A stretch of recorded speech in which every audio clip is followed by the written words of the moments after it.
Alright, today we are diving deep into one of the most powerful and honestly kind of underused features of SSH, tunneling.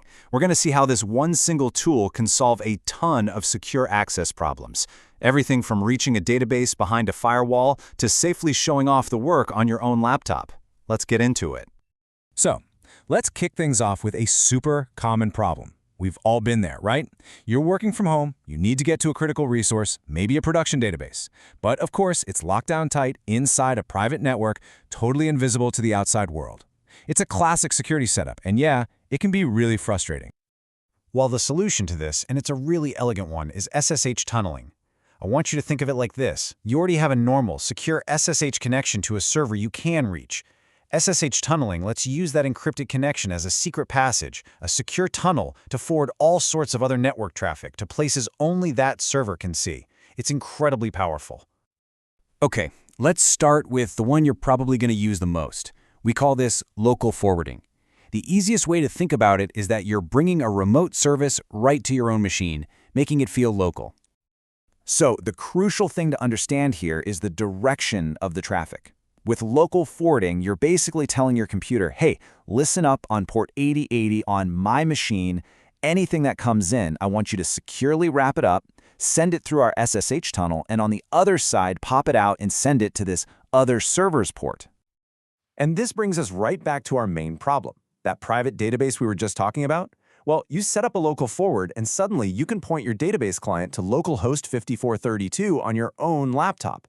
SSH just handles the rest, seamlessly and securely, forwarding that connection all the way to the real database server, hiding behind that firewall. It's magic. And this diagram here, it lays out the whole journey perfectly. Your request starts right here, on your laptop at a local port. We're using 8080 in this example.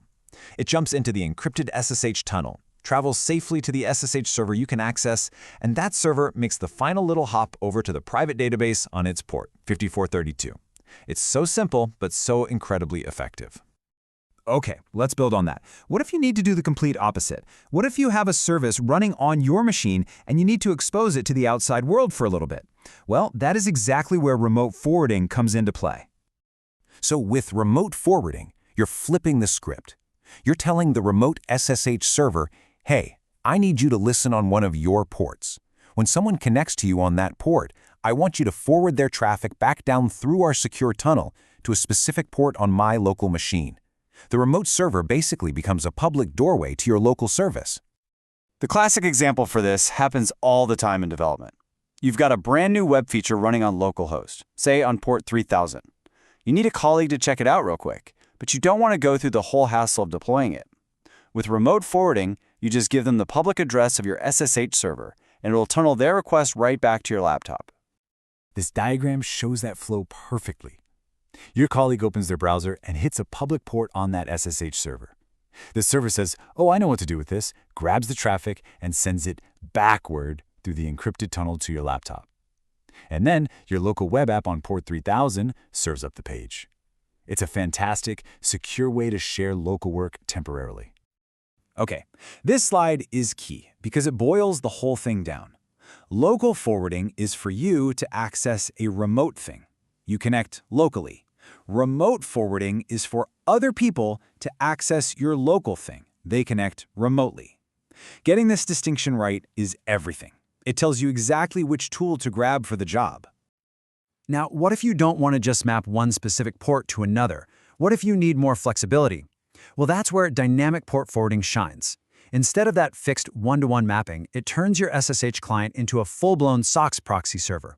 Think of it less like a single tunnel and more like a smart traffic director that can handle requests for any destination on the fly. And the number one use case for this is secure web browsing. You can actually go into your web browser settings and tell it to use this new local SOCKS proxy.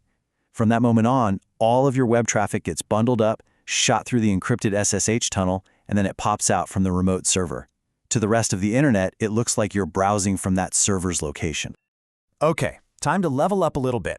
In a lot of real-world high-security setups, you can't even SSH directly into the server you need.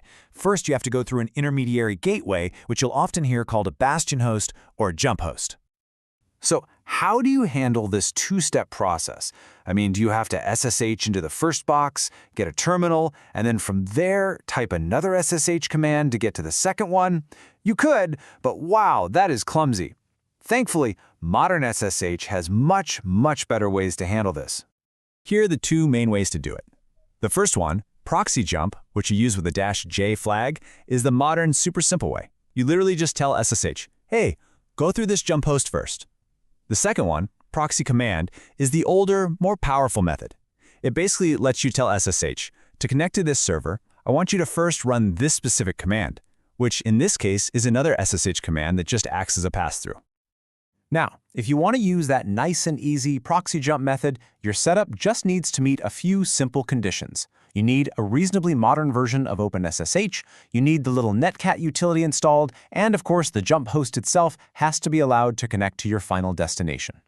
So let's pull this all together. When you step back and look at what we've covered, we haven't just learned a few random commands. What we've really done is assemble an incredibly flexible and powerful toolkit for secure network access. So here's your cheat sheet. Use local forwarding to bring remote stuff to you. Use remote forwarding to share your local stuff with others. Use dynamic forwarding when you need a general-purpose, secure proxy for all sorts of traffic. And pull out proxy jump when you need to navigate through those tricky, multi-layered networks. And that really is the heart of it all. A simple SSH connection is so much more than just a remote terminal. Once you get the hang of these tunneling techniques, you transform it into this amazing encrypted networking multi-tool that can solve a huge range of access and security challenges. So I'll leave you with this challenge. Think about that one firewalled resource that's always been a pain to access. Now that you have the SSH toolkit, you've got the keys to the kingdom. You have everything you need to connect to it securely. Thanks so much for tuning in.